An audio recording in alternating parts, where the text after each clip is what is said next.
31. Direktur Dewi. Dia menolaknya. Tanya sekretarisnya ketika Dewi menutup telepon itu. Dia tidak berkata akan menolak, namun dia tidak memberikan jawaban. Maksud dia adalah menyuruh orang lain untuk menilainya tahun depan, kata Dewi sambil menyimpan kembali ponselnya. Dia lalu bangkit berdiri dan menatap sekelompok orang yang ada di luar jendela. Dia seketika bertanya, apakah kamu mengenal Randy, si pemilik LKK Technoscience itu? Sekretaris itu menggelengkan kepala dan berkata, tidak, hanya saja aku pernah melihat fotonya di koran. Dewi berkata, apakah kamu bisa membayangkan seseorang yang setengah tahun sebelumnya dia masih tidak memiliki apa-apa dan setengah tahun kemudian dia malah memiliki kemampuan untuk membangun LKK Technoscience? Dia lalu menatap sekretarisnya dan kembali berkata, orang itu adalah Randy. Setelah identitasnya sebagai pemilik LKK Technoscience terbongkar, tidak sedikit orang yang mulai menelusuri riwayat hidupnya. Tidak ada seorang pun yang percaya kalau satpam pada setengah tahun yang lalu, orang miskin yang tidak mempunyai uang untuk mengobati putrinya sendiri, malah merupakan seorang yang terkenal dan berkuasa pada setengah tahun kemudian. Pria itu sama seperti sebuah mukjizat. Tatapan Dewi terlihat penuh kagum ketika membahas pria seperti itu. Meskipun Dewi merupakan orang yang kuat dan juga merupakan wanita karir, namun dia merasa kalau semua yang ada di dalam dirinya terlihat sangatlah kecil jika dibandingkan dengan Randy. Sekretaris itu menatap direkturnya sendiri dan akhirnya mengerti kenapa sebelumnya Dewi tetap ingin bekerja sama dengan LKK Technoscience meskipun dia mengalami kerugian. Tidak hanya merupakan investasi jangka panjang, yang terpenting adalah Dewi begitu kagum pada pria seperti itu. Sekretaris itu merasa ini merupakan hal yang wajar. Direktur Dewi merupakan seorang wanita yang berprestasi dan pria berkelas standar tidaklah pantas untuknya. Yang membuat hatinya tergerak hanyalah pria seperti pemilik LKK Technoscience itu. Tanggal 27 Januari masih ada jarak 2 hari sebelum Imlek. Di hari ini, Randy mengundang seluruh penanggung jawab perusahaan untuk mengikuti rapat akhir tahun. Randy duduk di posisi kepala dan mendengar laporan dari semua orang. Di bagian kirinya merupakan orang-orang berjabatan tinggi di LKK Technoscience dan di bagian kanannya merupakan para penanggung jawab cabang perusahaan. Aku akan melaporkan hasil selama setengah tahun belakangan ini, kata Wolf sambil mempersiapkan dokumen yang dia bawa. Sejak berdirinya perusahaan teknologi, sebanyak 2.000 orang peneliti sudah berhasil meneliti produk baru mereka. Semua karyawan juga sudah melakukan tugasnya masing-masing dengan baik. Prestasi ilmiah terbesar adalah peluncuran mesin aero YK-01 dan jet tempur M100. Mesin aero YK-01 diperkirakan akan membawa hasil penjualan sebesar 10 triliun untuk perusahaan dan jet tempur itu akan mendatangkan hasil penjualan sebesar 100 triliun. Model pertama dilengkapi dengan chip Super AI. Chip Super AI terutama ditujukan untuk teknologi tak berawak dan komputer pusat. Ini lebih sempurna daripada teknologi tak berawak terkuat yang ada di Cina sekarang. Kecepatan perhitungan lebih cepat 5 kali lipat dari komputer kuantum domestik saat ini. Chip Super AI ini lebih cocok jika adanya kerjasama dengan kaum militer. Yang kedua adalah teknologi tenaga, tetapi ini bukanlah merupakan hasil penelitian dan pengembangan mesin aero. Ini merupakan mesin universal untuk mesin mobil. Mesin ini dapat diarahkan sesuai dengan kapasitas bantalan yang berbeda dari berbagai model, dan dapat dimobilisasi secara bebas dengan tujuan untuk menghindari kejadian yang canggung seperti beberapa mesin yang memiliki tenaga yang cukup. Dikarenakan faktor teknologi, mesin model ini akan sedikit lebih murah. Aku yakin banyak produsen mobil akan tertarik untuk membeli mesin ini. Yang ketiga adalah robot cerdas. Robot model pertama akan lebih banyak digunakan pada mall ataupun supermarket untuk menggantikan jasa karyawan. Robot model kedua lebih ditujukan menjadi asisten rumah tangga, bisa menjadi chef, bisa menuangkan minuman, bisa mencuci piring dan juga menjaga kebersihan. Model ini diperkirakan akan diluncurkan tahun depan pada akhir tahun. Ini merupakan rencana yang ada sekarang. Untuk sementara aku tidak akan membicarakan rencana yang lebih jauh lagi. Setelah Wolf mengatakan itu, dia lalu menyimpan kembali berkasnya dan bergilir dengan orang lain. Semua orang terkejut ketika mendengar rencana dari Wolf. Mesin aero Yaol dan juga pesawat jet yang diluncurkan perusahaan tahun ini sudah cukup menggemparkan dunia. Tidak disangka perusahaan masih memiliki begitu banyak teknologi hebat yang akan diluncurkan tahun depan.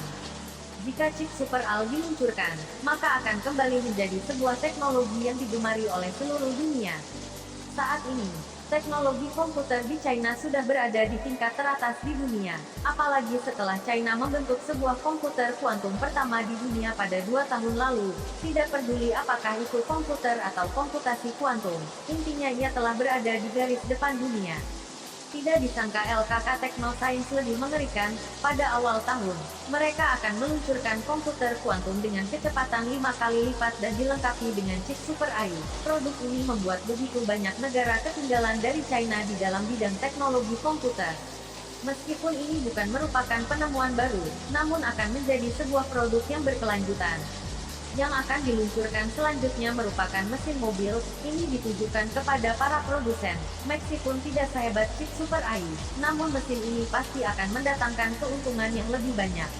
Yang akan diluncurkan selanjutnya adalah robot cerdas. Kegunaannya sangatlah besar dan mungkin akan langsung mempengaruhi kebiasaan hidup manusia.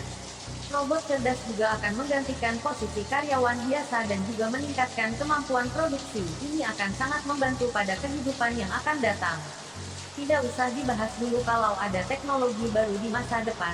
Hanya dengan teknologi ini saja, cukup bagi LKK Technoscience untuk mendapatkan keuntungan selama 10 tahun, bahkan 20 tahun. Selanjutnya, Kepala Perusahaan Penerbangan, Andrew akan menyampaikan laporannya. Dikarenakan perusahaan penerbangan ini baru saja dibeli selama 2 bulan belakangan, Andrew berkata kalau sejauh ini dia sudah merakit pesawat jet M100. Dia juga menjelaskan rencana kerjanya tahun depan. Selanjutnya adalah supermarket milik Andes. Supermarket milik Andes telah melewati berbagai angin dan badai. Kejadian terparah adalah ketika supermarket itu dihancurkan oleh Kevin Zhang, namun pada akhirnya, dia tetap bertahan dan membuka sebuah cabang baru. Kedua toko itu mendatangkan banyak keuntungan. Selanjutnya adalah perusahaan Rawstone. Sandro lah penanggung jawab perusahaan ini. Meskipun Sandro telah dipindahkan oleh Randy ke Myanmar, namun dia masihlah merupakan ketua perusahaan Rawstone.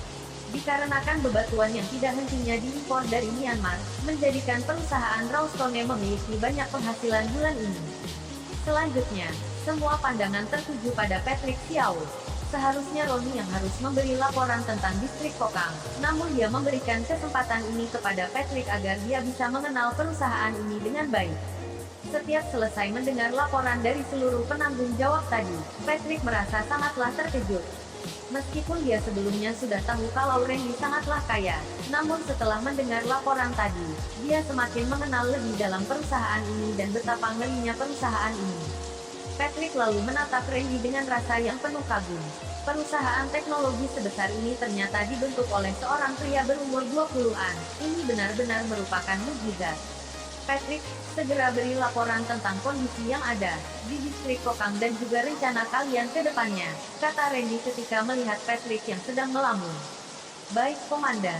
Patrick dengan paniknya memberi sebuah hormat komandan kepada Randy setelah mendengar itu. Semua orang kebingungan ketika melihat itu. 332. Komandan. Ini sejak kapan Randy menjadi seorang komandan?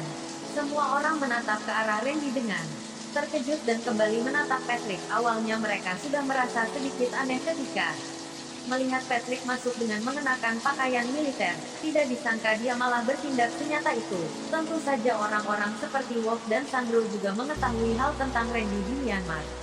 Oleh karena itu mereka tidak begitu terkejut, apalagi Sandro. Dia sudah ditugaskan oleh Randy ke distrik Kokang selama 1 bulan lebih, jadi, dia bisa dibilang sudah sangat akrab dengan Patrick.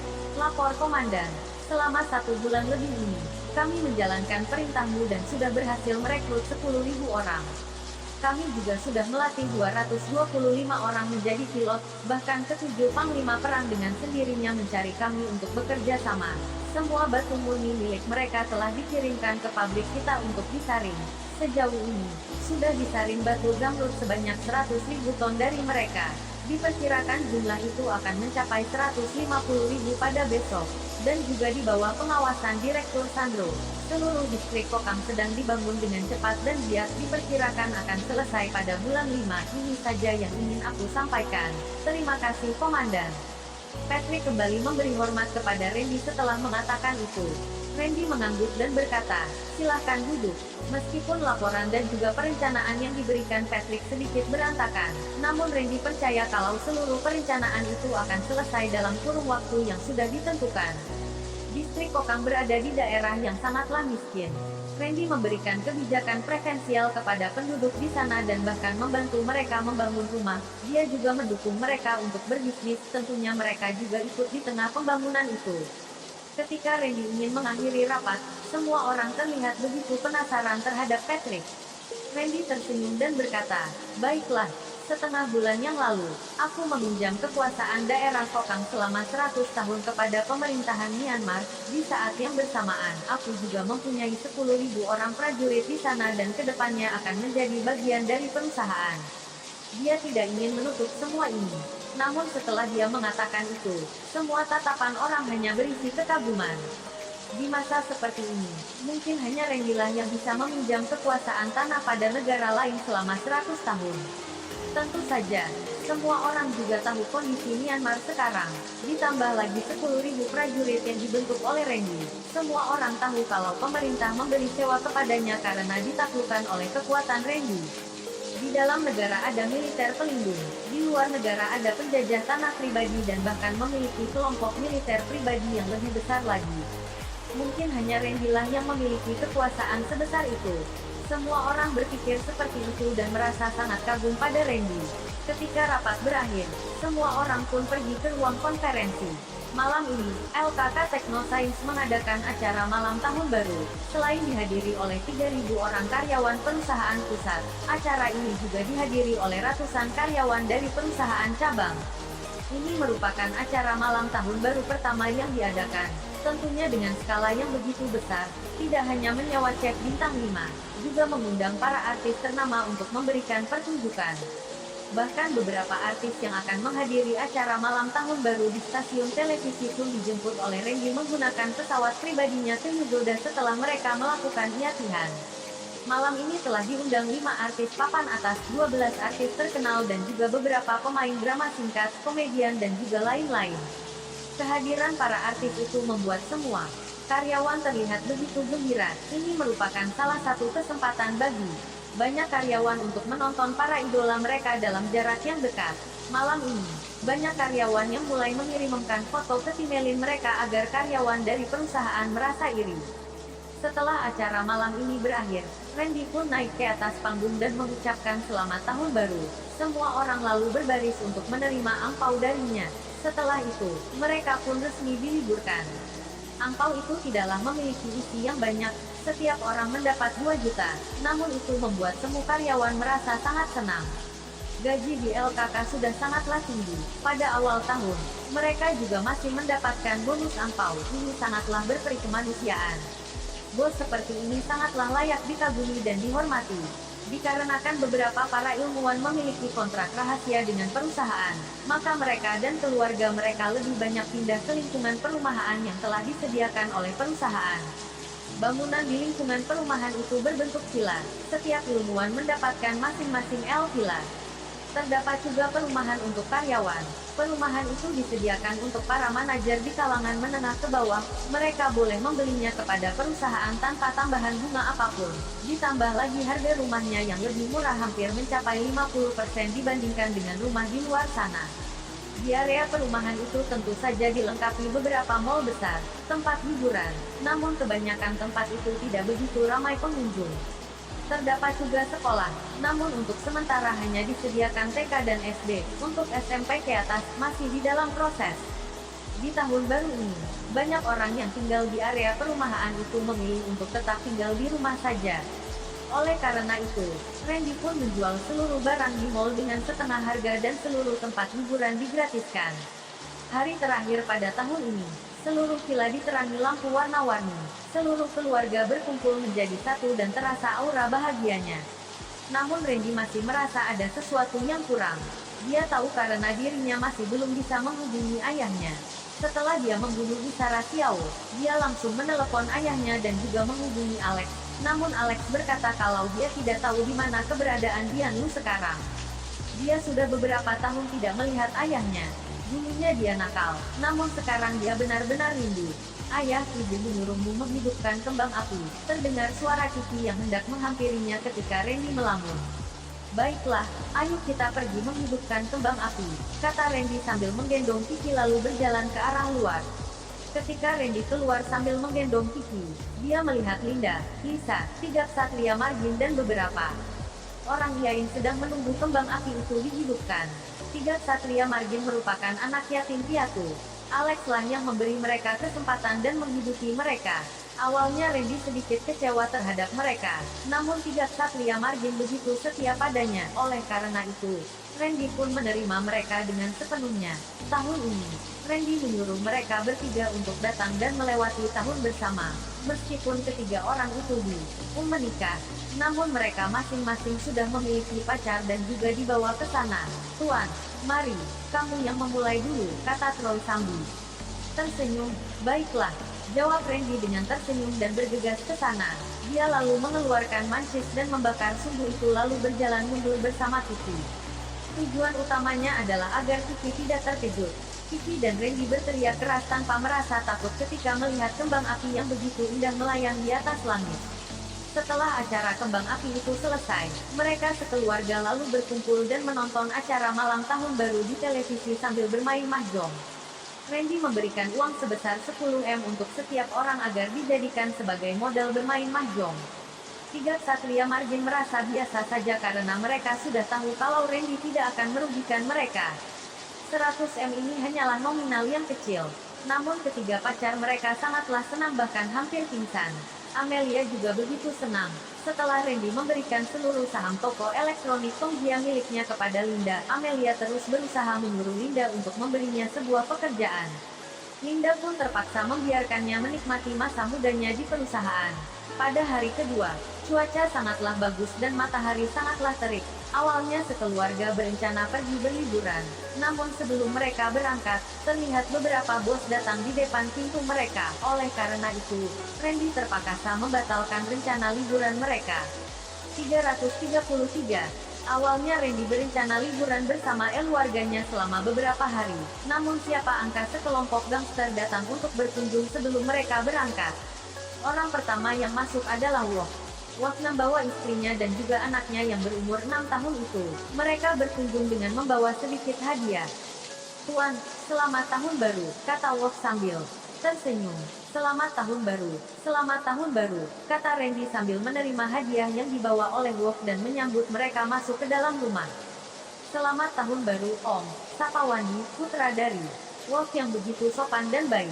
Selamat tahun baru Wandi, pergilah bermain bersama Kiki, kata Randy sambil mengelus kepala Wandi. Wandi lalu pergi mencari Kiki sambil membawa hadiah. Itu merupakan hadiah yang spesial dia bawakan untuk Kiki. Ketika Wolf dan istrinya baru saja duduk, kembali ada orang yang datang, yaitu Sandro. Namun Sandro hanya sendirian saja. Selanjutnya adalah Andes. Randy mendengar kabar dari Lisa kalau bocah ini sepertinya sudah jadian dengan Lexia. Randy pun bercanda, kamu tidak berkunjung ke kota Citra. Untuk apa kamu ke sini? Karena aku mendengar dari Lexia kalau mereka sekeluarga juga akan mengunjungimu hari ini. Bukankah lebih baik kalau aku menunggunya di sini? Kata Andes dengan bercanda dan dia sudah tahu kalau Randy telah mengetahui hal tentang dirinya dan Lexia. Ketika Randy ingin bercanda dengannya, kembali ada orang yang datang. Kali ini adalah Ronnie dan Patrick yang sengaja datang dari Kokang dengan pesawat pribadi. Mereka berdua tidak bisa mengemudikan pesawat sendiri, namun mereka pastinya memiliki pilot pribadi. Mendengar kedatangan Ronnie dan Patrick, 3 ksatria margin segera bangun dari tidur mereka demi bertemu dengan Ronnie dan Patrick. Semalam, mereka dan Randy bermain mahjong semalaman. Mereka semua pun nginap di rumah Randy dan belum bangun hingga sekarang. Tidak lama kemudian, keluarga Amelia juga tiba. Seharusnya merekalah yang harus berkunjung ke rumah Amelia. Namun di saat ini Randy sudah tidak seperti dulu lagi. Bahkan kedua abang beradik, Victor dan David juga sudah datang berkunjung. Namun yang lebih mengejutkan lagi adalah ketua perusahaan Town, Dewi juga datang berkunjung. Melihat kedatangan Dewi, Randy tersenyum pahit karena dia tahu kalau kedatangan Dewi pastilah untuk membahas kerjasama pada bidang mesin. Tuan Randy, maaf aku berkunjung di pagi hari seperti ini. Kamu tidak keberatan kan? kata Dewi, dengan tersenyum. Kalau aku berkata aku keberatan, apakah kamu akan langsung pergi? Kata Randy sambil tertawa. Tentu saja tidak, jawab Dewi tersenyum. Iyalah itu. Silahkan masuk, kata Randy sambil menyambut Dewi untuk masuk ke dalam rumah. Wah, rumahmu begitu ramai. Bukankah ini merupakan Ketua Wok? Selamat pagi Ketua Wok, sapa Dewi ketika melihat Wok. Wok pun dengan cepat membalas sapaan dari Dewi. Aku juga baru saja sampai, aku tidak menyangka kalau Direktur Dewi juga akan datang. Dewi adalah orang yang berinspiratif ketika keluarganya berada di dalam masalah. Dia yang awalnya masih melanjutkan kuliahnya di Harvard University, malah memilih untuk pulang membantu ayahnya lalu menanggung perusahaan keluarganya. 3 tahun kemudian, bisnis keluarga mereka hampir bangkrut dikarenakan kemunculan keempat keluarga besar. Kakek Dewi langsung mengganti nama perusahaan mereka menjadi Perusahaan Taun, dengan tujuan menjadikannya sebagai hadiah untuk cucu perempuannya. Dia merupakan seorang wanita yang sangatlah kuat, tentu saja Wok tidak berani sombong di depannya. Iya, ini merupakan berkatku bisa berkunjung ke rumah Tuan Randy, kata Dewi sambil tersenyum. Semua orang setuju akan perkataannya. Setelah Dewi tiba, tatapan semua orang tertuju padanya dikarenakan aura pada tubuhnya yang kuat. Ketika Lisa hendak menyiapkan makan siang untuk para tamu, Gunawan pun telah tiba bersama putrinya Sulan Chen. Ini juga tidak disangka oleh Randy. Sebenarnya pada acara sumbangan untuk kejadian gempa pada tahun lalu, Randy berhasil menipu Gunawan dan beberapa orang lain. Interaksi di antara Randy dan Gunawan juga menjadi sangat sedikit. Gunawan selalu diwakili oleh putrinya sendiri. Misalnya acara pameran kemarin, tidak disangka dia bisa berkunjung ke sini hari ini. Haiya, Gunawan, terima kasih sudah datang, kata Randy dengan tersenyum. Gunawan lalu menepuknya dan berkata, sudahlah bocah, tidak usah berpura-pura lagi. Randy tertawa ketika mendengar perkataan Gunawan. Dapat dirasakan kalau suasana hati Gunawan hari ini bisa dikatakan sangatlah baik. Selamat tahun baru, kata Sulan sambil memberikan sekotak hadiah kepada Randy. Selamat tahun baru juga, kata Randy sambil menerima hadiah itu dan menyambut kedua orang itu untuk masuk ke dalam rumah. Ketika mereka masuk, seluruh tatapan pun mendarat pada mereka. Bahkan Dewi dengan otomatisnya berdiri dan menyapa mereka. Gunawan bisa dibilang merupakan generasi pertama. Semua orang pun memberi hormat padanya. Randy lalu mengarahkan semua orang bersama untuk makan di ruang makan. Sebenarnya ada beberapa pembantu di villa ini, namun mereka semua sudah diliburkan karena tahun baru. Randy memberi mereka angpau dan menyuruh mereka untuk pulang. Namun untung saja keluarga Victor datang lebih awal dan sudah membantu untuk menyiapkan makan siang. Ketika semua orang hendak menyantap makan siang, keluarga Gary dan Bagas pun tiba. Ketika makan malam kemarin, Gary masih tidak begitu puas kalau Randy bisa membeli rumah mewah. Namun setelah dia tahu kalau putranya bekerja di perusahaan milik Randy, dia akhirnya sadar betapa jauhnya perbedaan di antara Randy dan putranya. Ini merupakan sebuah tantangan besar yang tidak mungkin digapai oleh keluarganya. Jadi, dia membawa putranya untuk mengunjungi Randy. Om, Tante, selamat tahun baru. Dikarenakan Randy sedang makan, maka Pedro dan Amelia lah yang menyambut mereka. Selamat tahun baru juga, kami baru saja bersiap-siap untuk makan siang, kata Amelia sambil menerima hadiah yang dibawa oleh mereka, lalu menuntun mereka ke ruang makan. Pedro, menantumu ini sangatlah hebat. Seluruh hartanya mungkin ada ratusan triliun kan, kata Gary sambil tersenyum. Pedro hanya tersenyum dan sedikit tidak tega menyakiti Gary. Ayah, apa yang kamu katakan? Perusahaan kita yang hanya bergerak di Yugoda ini saja sudah memiliki penghasilan triliunan. Randy bahkan menyewa tanah di Myanmar dalam jangka waktu 100 tahun. Dena juga 10.000 pasukan militer di Kokang sana. Dia memiliki begitu banyak batu zamrud. Seluruh kekuasaan ini sudah tidak bisa diukur dengan uang lagi, kata Bagas agar ayahnya tidak canggung ketika masuk nanti. Dia menjelaskan sedikit tentang perusahaan Randy kepada ayahnya. Gary terkejut dan tidak menyangka jangkauan perusahaan Randy begitu luas. Di saat ini, sebuah mobil mewah pun lewat dari samping mereka dan diberhentikan di parkiran. Terlihat sepasang pria dan wanita muda turun dari dalam mobil. Mereka berdua, kata Gary sedikit terkejut. Mereka tidak pernah mengendarai mobil hingga ke dalam, namun pria muda itu malah memberhentikan mobilnya di parkiran di sebelah sana. Apakah dia memiliki jabatan yang tinggi? Dia bernama Swandy, merupakan bodyguard becucuku. Iki, wanita itu adalah pacarnya. Mereka mungkin datang untuk berkunjung, kata Pedro. Oh iya, mobil itu berharga 2 M. Menantukulah membelinya, membuat kartu pengenal untuknya sehingga dia bisa keluar masuk villa ini, kata Amelia. Gary merasa sangatlah terkejut. Seorang bodyguard saja menerima mobil seharga 2 M dari Randy. Randy benar-benar sangatlah bermurah hati. Dia seketika mendapatkan sebuah ide. Bukankah putranya bekerja di perusahaan Randy? Apapun yang terjadi, putranya harus tetap tinggal di perusahaan Randy. Siapa tahu suatu hari nanti Randy ingin menggunakan orang, putranya akan segera berkembang.